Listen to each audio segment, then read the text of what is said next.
Now, the greatest radio shows of all time.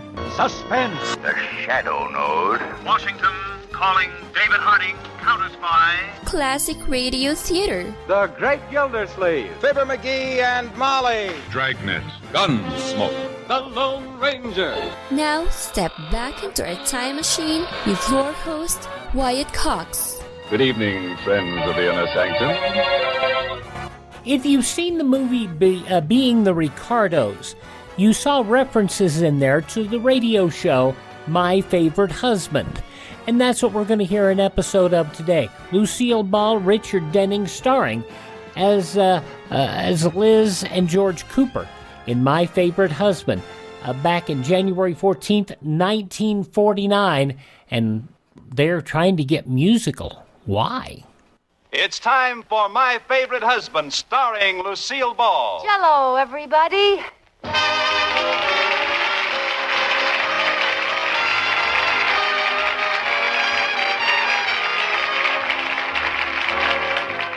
Yes, it's the new Gay Family series, starring Lucille Ball with Richard Denning.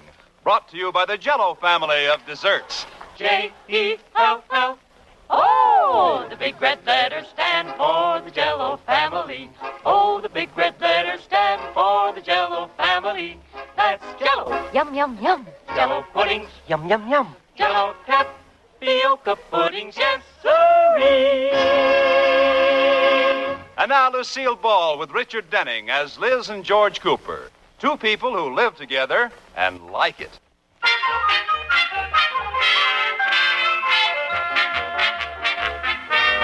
And now, let's look in on the Coopers.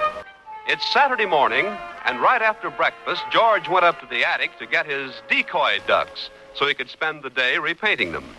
Well, 2 hours later, Liz became curious and went up to the attic to see what happened to George and his decoy ducks. George, what in the world have you been doing up here so long? Hey, look what I found, Liz. A stack of real old National Geographics. Oh, come over here and look at these old magazines. No, thanks. They remind me of the dentist's office.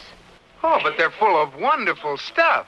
Look, it says right here that in South Africa, the female wombat takes on a protective coloring and becomes invisible during the mating season. No. No explanation has been found, and it's very frustrating to science. I'll bet it's more frustrating to the male wombat.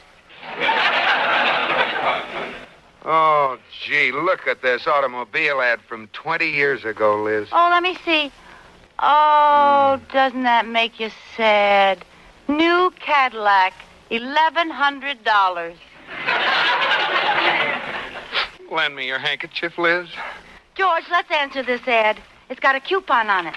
Oh, don't be silly. But it's my favorite model, a sport roadster with a rumble seat. Say, do you remember those roadsters, Liz? With the isinglass curtains? And the rumble seat. And how tough it was to put the top up and down. And the rumble seat. And those hard tires that took 60 pounds pressure. And the rumble seat. Hey, wait a minute. What's with you and the rumble seat? I was just remembering my college days, George. A couple of fellas drove us to school, and I used to ride back and forth in the rumble seat. Oh. I'll never forget my college days. Gee, I sure got a wonderful education. At college? No, in the rumble seat.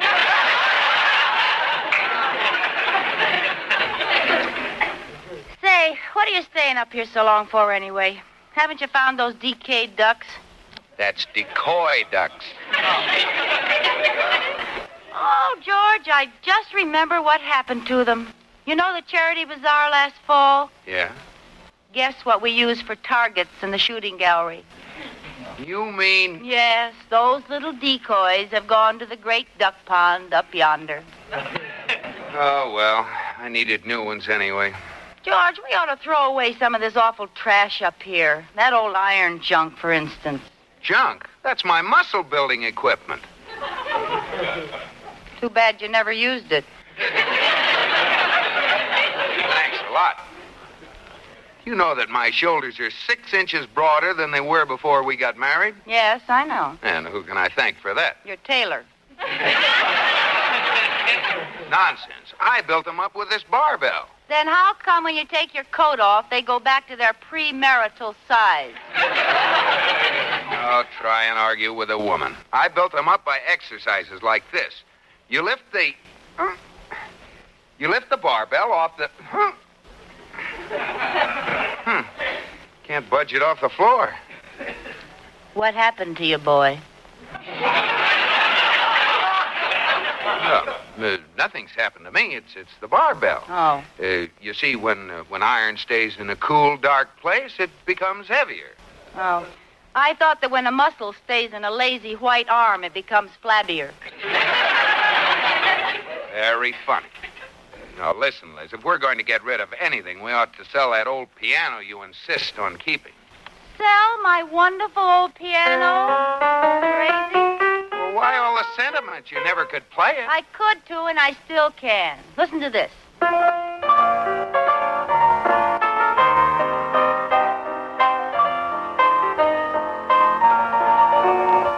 How was that? Fine. Now do it without the player piano. I didn't think you'd notice. Well, your feet gave you away. Oh. That's the only way you ever could play a piano, with your feet. Oh, is that so? Well, name anything and I'll play it. All right. How about Glowworm? How about the Tchaikovsky Piano Concerto in B-flat minor? How about Glowworm? How about the Tchaikovsky Piano Concerto in B-flat minor? Did I hear someone say Glowworm? No, you didn't. All right, I'll play the Tchaikovsky Piano Concerto in B-flat minor. You mean you really can play it? Certainly. The Tchaikovsky Piano Concerto in B-flat minor.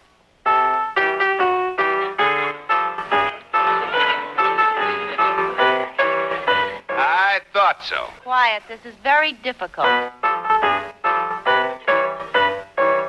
I think the glowworm blew a fuse. Well, this piano needs tuning, that's all. Oh, shut up. George Cooper, you make me so mad. I'll fix you. Liz, put down that barbell.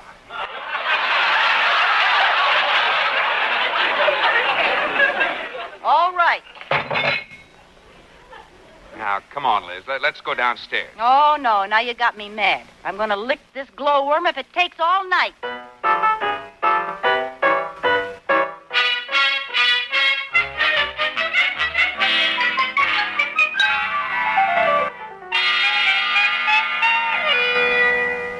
Well, Katie, how do you think the piano looks in the living room? It looks all right, Mrs. Cooper. I'm just glad that piano tuner's finished. He's been fiddling with it for hours.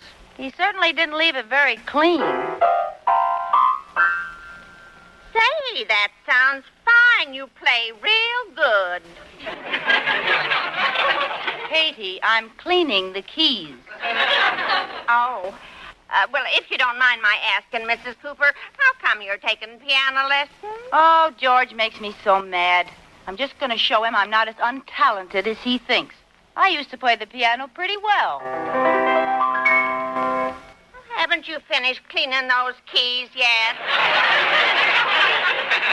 Katie, this time I'm playing it. Oh, pardon me. It's all right. Now that it's tuned, George will see it was the piano that was at fault and not me.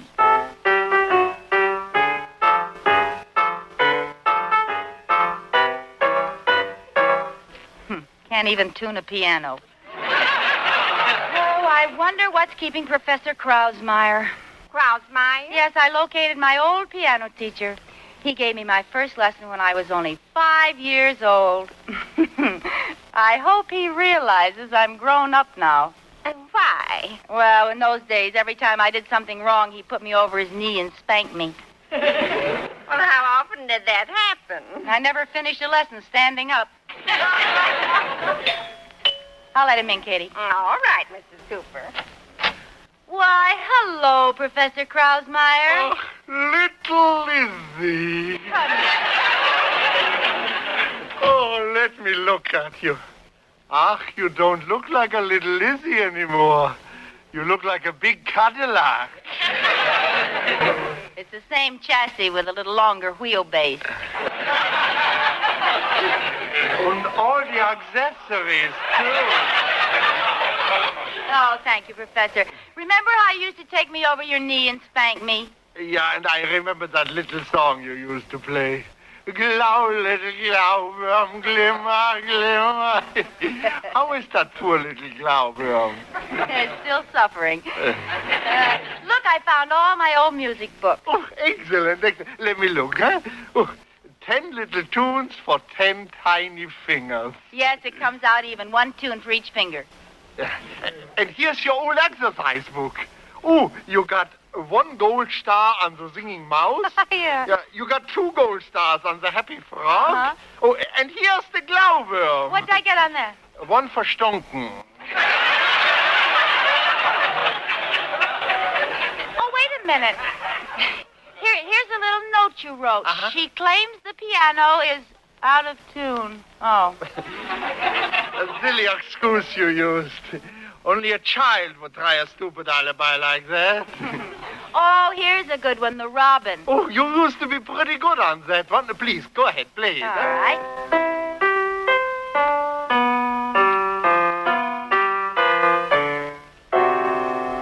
Pretty good, huh? Lizzie, you got 10 fingers, haven't you? Certainly. Let me see your hands. Why? It sounds like you got 7 on one hand and 3 on the other. Oh, Professor, you don't think I'm hopeless, do you? Oh, nobody is hopeless.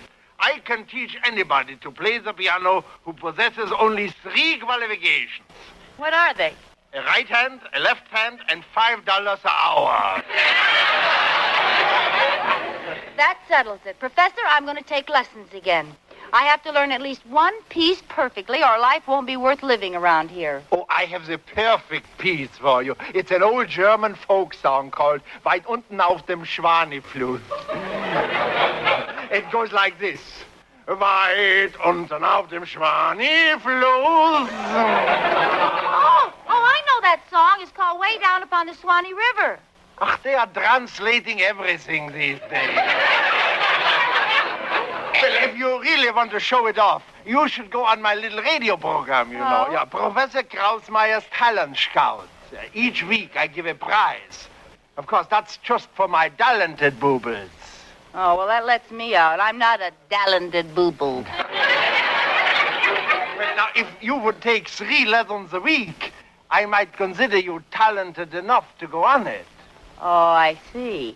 Mother Nature doesn't give out the talent anymore. You do, huh? Well, we work hand in hand. I guess. Tell me, Professor, how talented would I have to be to win this radio contest? 5 lessons a week? 5 lessons at $5. Professor, it's the deal. I'm going to win that contest and impress George if it takes all the talent I have in the bank.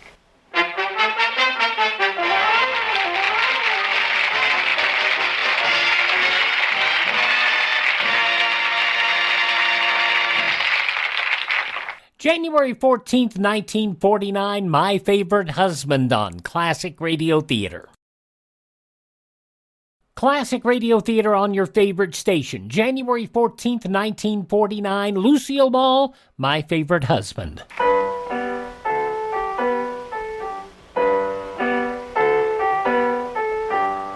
Oh, Katie, how long can this go on? I don't know, Mr. Cooper. She's been playing 3 days and hasn't reached the river yet. When she does, I hope she falls in. We even got a telegram asking her to stop. No. Who sent it? The neighbors? I think it really was, but they signed it, the Friends of Stephen Foster. Oh, I'd better go in and try to reason with her. Maybe I can bribe her to stop. Liz! Liz! Oh, Liz! George, please don't sing when I'm playing. I've been yelling at you for 5 minutes. Well, I'm sorry, dear. I didn't hear you. Well, how can you stand to hear the same mistakes over and over all day long? Oh, I don't listen. I have cotton in my ears. Look, why don't you stop this whole thing? I take back what I said. You're great. You play very well. Really? Honest Injun. Oh, I'm so glad you said that, George. I was going to give up, but you've given me the strength to continue. Oh, what's the use? Goodbye. See you later, dear. Well, how'd you make out with Turby? No, she wouldn't listen to me. She wouldn't? No, in fact, she won't even listen to herself. Oh, isn't there anything we can do? I think I'll go down to see Professor Krausmeyer.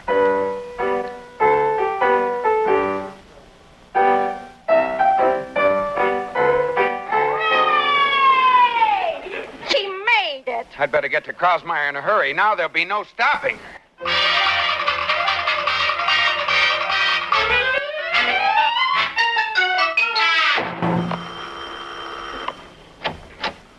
Professor Krausmeyer, I'm Liz Cooper's husband. Oh, come in. Tell me, has she made it to River?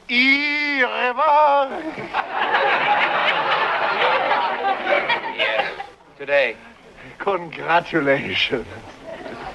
Professor, I came to ask you to make Liz give up the piano. She's about the worst. Wait! Your hands. Huh? What about them? So artistic. When you came in the door, I said, there are the hands of a pianist. Really? Well, you're wrong, although I did play the violin a little in high school. When you came in the door, I said, there are the hands of a violinist. I just happen to have this old violin in my studio. Go ahead, play. Oh, but I've forgotten everything I ever knew. Oh, nonsense. True talent never dies.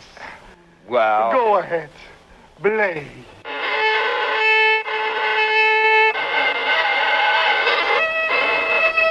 Heifetz, move over. Yeah, I guess it did sound pretty good at that.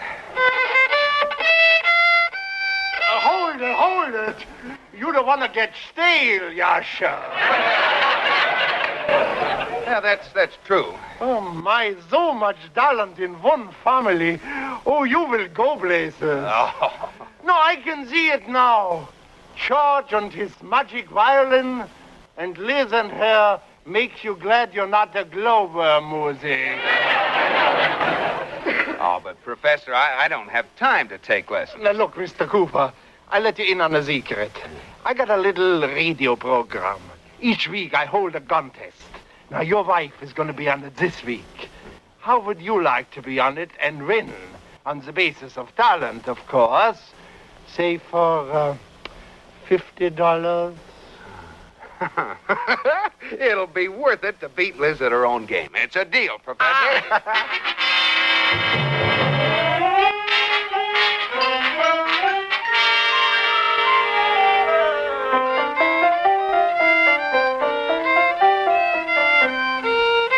Will you stop that racket, George? I'm trying to practice. You stop. I'm trying to practice. All right. We'll just see who's the stubbornest.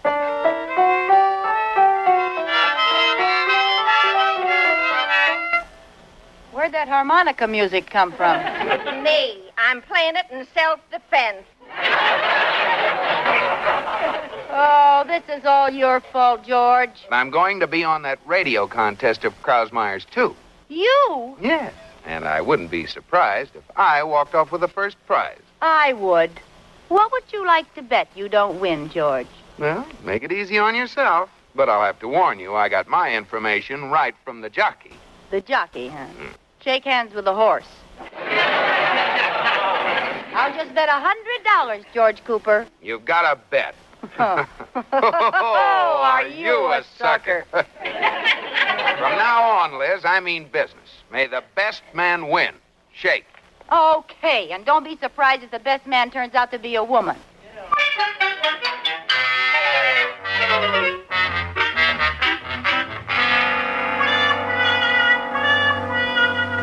Liz, what have you done? You've ruined my violin.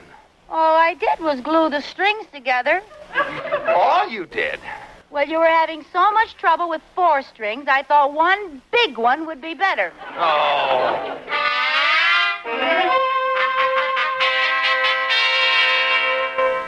for goodness sakes, come to bed, Liz. Do you mind if I give my hands their nightly beauty care? Oh, are you going to wear those gloves filled with hand cream to bed again? Yes, I am. I'm wearing them whether you like it or not. This is getting serious. January 14th, 1949, Lucille Ball, Richard Denning, My Favorite Husband on Classic Radio Theater. I'm Wyatt Cox. The conclusion comes up next and an episode of Speed Gibson as Classic Radio Theater continues on your favorite radio station. America's founders knew power corrupts, and ultimate power corrupts ultimately, and absolute power corrupts absolutely. That's why they built in checks and balances to prevent any one group from seizing all power. And that's why our president is elected by a college of electors to protect the rights of little states like Delaware and Wyoming against giants like New York and California. After all, our country is a republic, the United States of America, not the United State. Our states are independent sovereign powers who created the federal government, not the other way around. And that's why all power ultimately lies in we the people and the states, not a central dictatorship of cronies. Did you know that? Thank God for the U.S. Constitution. Find out more how our amazing Constitution and Bill of Rights protect us, the citizens, against power-crazed politicians in Washington. Help us take back America. Go to ouramericanrights.com. Brought to you by the American Media Council.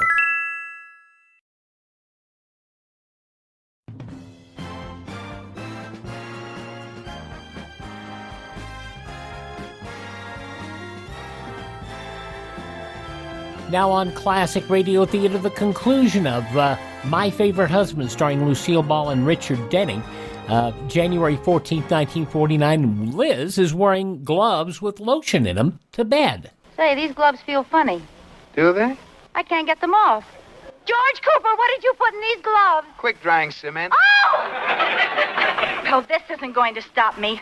I'll play on that program if I have to get a new book called 10 Tiny Tunes for 10 Tiny Toes.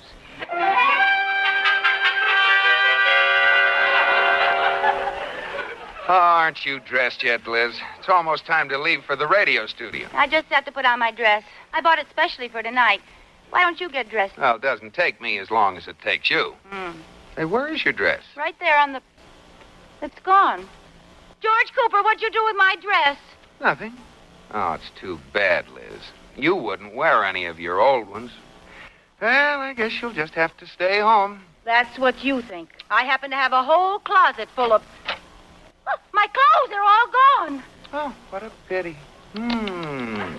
You're so smart. Hey, where are you going? Right out here in the hall. Hey!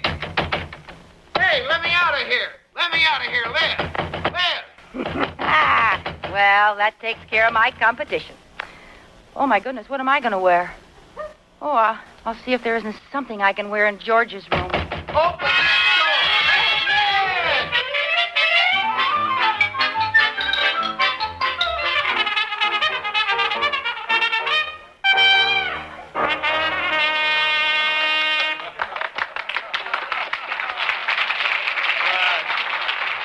That was little Danny Thielen, age 12.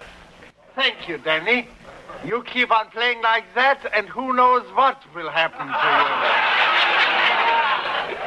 you. And now we will hear from Esther Weiss, Zimbel student. Esther, I go look for her. Where is she? I haven't seen her. Oh, hello, Mr. Cooper.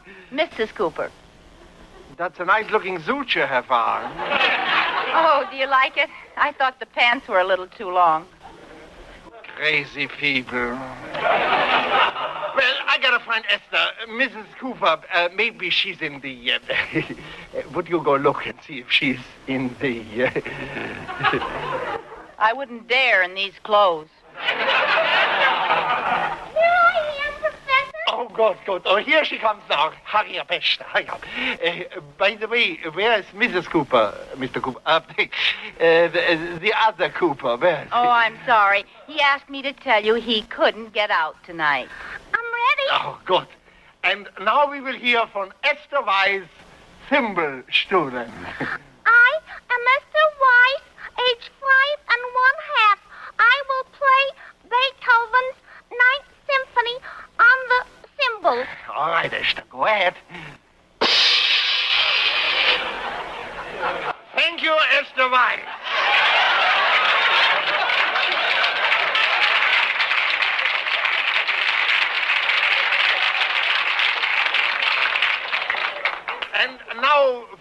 our last contestant, we hear from Liz Cooper at the piano. Hi, Liz.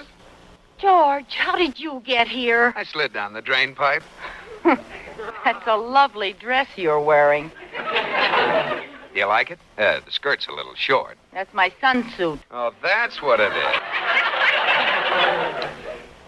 Hasn't it got an awfully low neckline? You got it on backwards.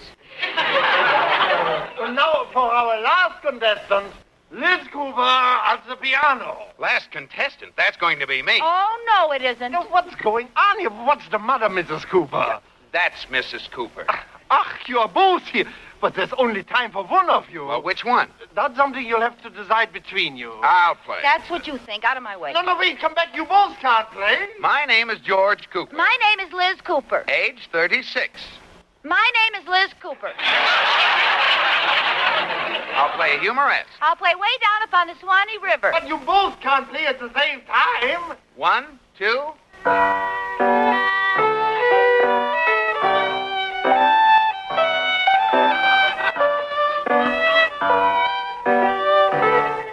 No, wait. You could at least play the same tune. One of you change to the other one. All right. 1, 2.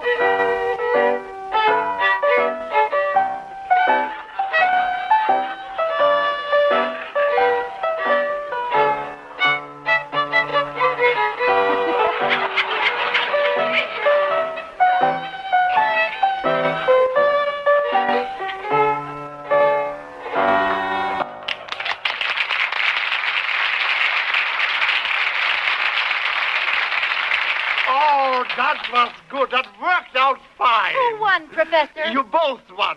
I give you the prize for the best duet. 6 months free lessons with Professor Krausmeyer. Oh, no.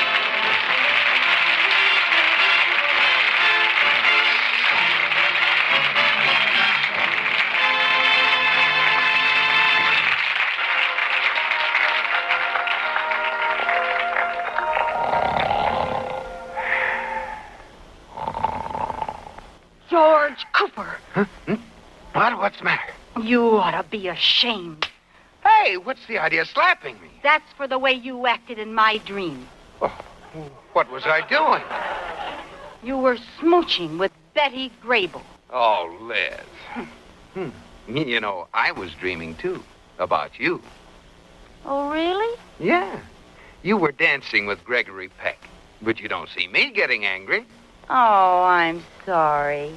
Where were you in your dream? Oh, I was out on the patio, smooching with Betty Grable. Oh! That's for me and Betty Grable. Good night, George.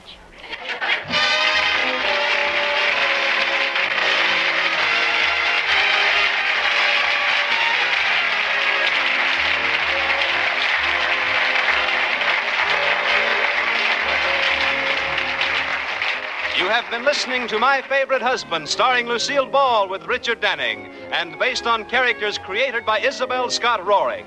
Tonight's program was produced and directed by Jess Oppenheimer, who wrote the script with Madeline Pugh and Bob Carroll Jr. Original music was composed by Marlon Skiles and conducted by Wilbur Hatch. The part of Katie the Maid was played by Ruth Parrott. Lucille Ball will soon be seen in the Paramount picture Sorrowful Jones. Be sure to listen to Lucille Ball in My Favorite Husband next week. Bob Lamont speaking. This is CBS, the Columbia Broadcasting System.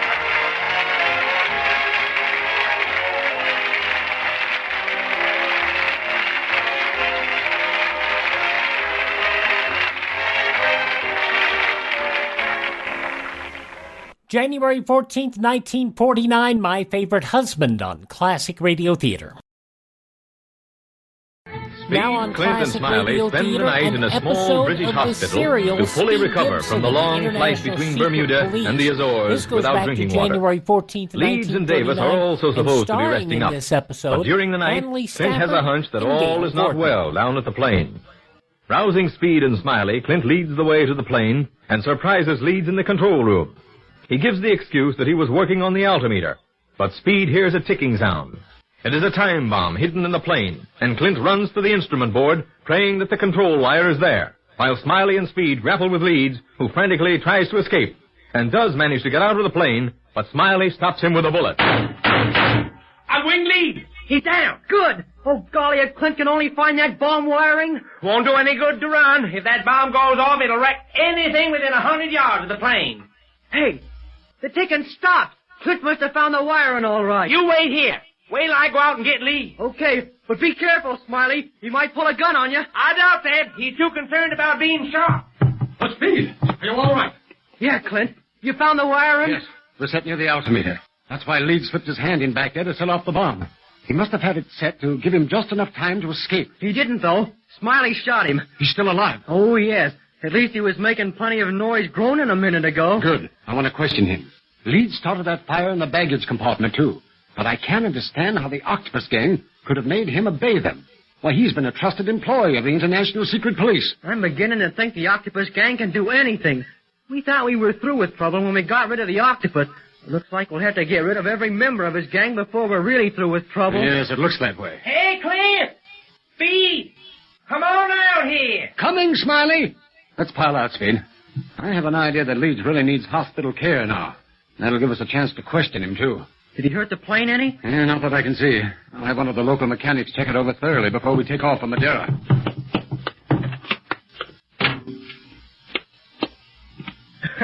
Look, Smiley sitting on Leeds. He would. Always resting. I wouldn't call tonight's work any rest cure. 1 minute we're in the hospital, and the next I'm sitting on a killer.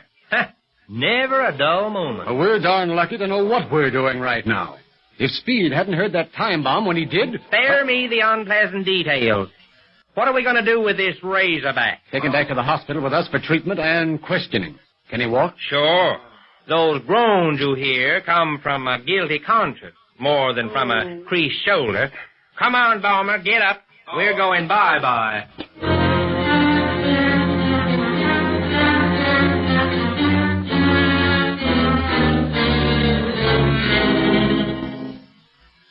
Now then, now that your wound has been dressed and you're comfortable in bed, do you feel like talking, Leeds? Go away. I feel rotten. That Sawbones wasn't any too gentle. Why should the doctor be easy with a fellow who was going to bomb us? I wonder if Davis is in on this, or if he knows that anything has happened at all. I checked on that when we came in. He was sound asleep. Sounds like he's okay, then. Davis doesn't know anything but his navigation. It would have been better if you'd learned nothing but mechanics, Leeds. When was that time bomb supposed to go off? Between here and Madeira. Would have blown the plane to bits. Nice people Chief Riley sends along with us as a crew, huh? He trusted Leeds, Smiley. Everyone knew him. He's been with us for years and came with the highest credentials. The Octopus gang must have gotten to him after he'd been working for Chief Riley, huh? It's hard to say, Speed. The Octopus might have placed him in our organization for just such a time as this. You know, he'll wait years for something to happen, and when it does happen, he's always ready for it. Yes? Davis, Chief. You send for me? Oh, yes, come on in. Excuse me, but I'm still half asleep. Leeds, what's happened to you? Ask what didn't happen to us, including you, Davis. What do you mean? We surprised Leeds setting a time bomb in the plane. He planned to have it go off when we were on our way to Madeira. A time bomb? In the plane? But why? You don't know the real reason for our trip to Africa, Davis. But since plenty of other people seem to know about it and are trying to stop us from reaching there, I think you should know why. What? Then you mean this isn't just a routine flight to check up on secret police stations in Africa? No, sir. There's a gang who calls themselves the Atlantean Syndicate who we think are swindling the 10 richest fellas in the world, and we're aiming to stop them. And we think it's the Octopus gang. Octopus gang? Yeah, I see you've heard of them. Well, who hasn't? Do you mean they're actually operating in Africa? From all indications, yes. And Leeds here is one of their number. You can't prove that. No? Well, we can prove a fire and a time bomb, and it's certain you wasn't just playing when you thought up those nice little things. Why, I didn't even know that Leeds had left our room. Clint had a hunch that something was up, Mr. Davis. Otherwise, he would have taken off and been blown up at sea. Did you hire Lothar and Peters to ambush us in Bermuda, Leeds? I haven't the slightest idea what you're talking about, Barlow. It isn't going to do any good to be stubborn, Leeds. They've got enough on you to keep you behind bars for life. Okay. So you've got the goods on me. Then leave me alone. Where's your baggage, Davis? In that closet over there. Leeds, too? Yes. Most of the stuff is locked in the plane. But he brought a small grip in here to the hospital. Mm-hmm. Get it, will you, Speed? Sure thing. Is this the closet you mean, Mr. Davis? Yes. Hey, look. All this isn't going to get you anywhere, Barlow. We'll see. Guess this is it. The other one had Mr. Davis' name on it. Yes, that's the one Leeds was carrying. Open it. It's locked. Where's the key, Leeds? Why, I must have lost it. Will you give me that key? All right, wait a minute. Never mind, Smiley. I have a skeleton key here for just such emergencies.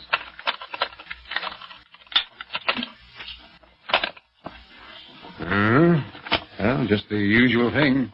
Socks, shirt. Here's a wallet, Clint, and a passport. Let's have it. Identification cards, visas. Yes, everything seems in order. Sure, it'd be in order. Crooks always see to that. Looks like we're up a stump, all right. Nothing else in the case. Oh, those military brushes. These? Yes, let me have them. Hey, look. You've wrinkled my shirts, thrown my socks all over the floor, and shot me in the shoulder. Now, isn't that enough? Don't you want me to examine these brushes, Leeds? All I want is for you to clear out of here. Unfortunately, it's too late to rid yourself of the police. What are you trying to do to those brushes, Clint? See if the backs will come off. This one's solid. But this other one, yes, it is removable. Well, shut my mouth. A nice a cubby hole to carry secret papers in as ever I've seen. Yes, and there is a paper in it, all right. Gosh, doesn't make much sense, does it? Numbers. That's the date, Speed.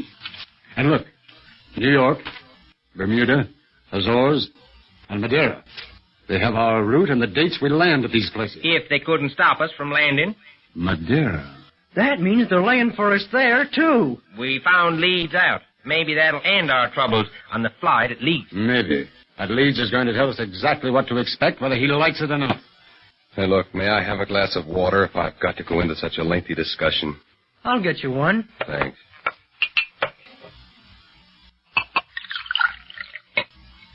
Here. Let me see that piece of paper, Clint. Maybe you overlooked something. Not much to see, Smiley. Probably means plenty if we knew just how to read it. You know, Clint, it just shows our fight as far as Madeira. They must have been awful sure we'd never get beyond there. Say, you think of the cutest things, boy. That sounds logical. Well, you ready to talk now, Leeds? Yeah. I'm ready now. What's he laughing at? Don't ask me. If I was in his shoes, I wouldn't be laughing. On the other hand, my young friend, I think you might. Come on, Leeds. Quit stalling and tell us what you know. Very well. I've been in the Octopus gang for 5 years, and I've been watching my chance to get you, Clint Barlow, all that time. But I had to be careful. If every one of the secret police suspected me, my usefulness would be ended, and the master would have destroyed me. Master? You mean the Octopus? Yeah. What power does this criminal have over people that he can force them to do his will? Murder. Destruction. He had a knowledge of psychology that was uncanny, Davis. Almost amounted to hypnotism in some cases. But I've worked with Leeds for years. I never dreamed that he was anything but a swell fellow. Capable and a good sport. The Octopus was the most dangerous criminal alive. And now that he's dead, it'll take a long time to destroy the foundations of crime that he has established. What are you laughing at? Come on, tell me. You amuse me. Clint, from the way Leeds is acting, I think the Octopus is still alive and knows we're coming to end the Atlantean swindle. Nobody else would be so set on killing you. What about it, Leeds? Is the Octopus alive? You wanted me to tell my story from the beginning, didn't you? We don't care where you started, just so you tell it. Clint, this fella's stolen for some reason or other. If I didn't know he was going to stay right here, I'd say he was playing for time and a getaway. I'm admitting everything, am I not? I started that fire in the baggage compartment. I caused your ambush in Bermuda. Emptied the water tanks between Bermuda and the Azores. Too bad I won't see others succeed in Madeira where I've failed. You won't see, all right. You'll be in jail. You're wrong there. Huh? Clint, what's wrong with Leeds? Leeds. Leeds. Thought you'd make me talk. You fools. He's out cold. Did he faint? No. No, Speed. He's dead. Dead? But how? Smiley only gave him a flesh wound. I was a fool not to have suspected something when he asked for that glass of water. You mean... He dropped a poison powder into it. There's still traces of it in the bottom of the glass. Now he'll never talk. Gosh, and he said we were sure to be stopped at Madeira.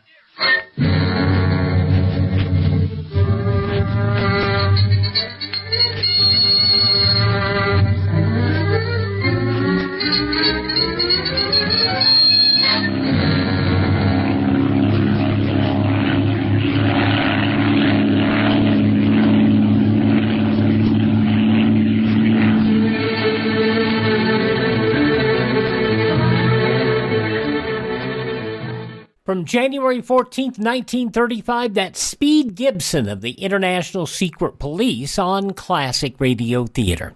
Thanks for making us a part of your day. Would you visit my webpage, please, classicradio.stream. There you can stream our shows on demand, learn more about classic radio collecting, and contact me, classicradio.stream. You can also follow us on social media. The links are there at classicradio.stream.